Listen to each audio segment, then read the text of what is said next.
An Inuvik trapper says a major construction project is destroying his land and livelihood. Crews are laying a fiber optic line down the Mackenzie Valley. It's supposed to connect communities with high-speed internet. But James Firth says it shouldn't be at the expense of his trap line. David Thurton takes us there. A short skidoo trip into the bush off the Dempster Highway, and James Firth checks his traps. He says he isn't seeing as many animals as he has in past years. He blames construction crews working in the area. Because of lead core in there now, we just have not caught anything in there. Firth says last winter crews bulldozed through one of his trap lines. From getting our traps run over to all the noise, all the smell, I think all the animals have been chased away.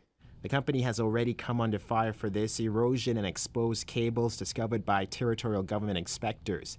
As soon as he noticed the damage to his trap lines last January, Firth complained. Government officials told him to mark his traps. Even when he did this, he says his traps were still mowed over.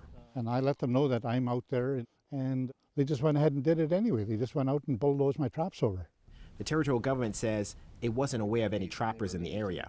It's big country out there, and I'm sure anybody a kilometer away from that line is going to have all the peace and quiet they want. And so I think also it's a part of infrastructure that is going to give us better health services, better education services. There's going to be an inconvenience during construction. The government says it's not convinced that the damage was as extreme as Firth described it, but it did offer him compensation, $2,300, which Firth rejected. It's not the money that I want. What he really wants is a say in how this land is developed for future generations. Me being kind of an old trapper out there now, I'll look after the land and have it ready for young people like this that want to go out on the land. David Thurton, CBC News, Inuvik.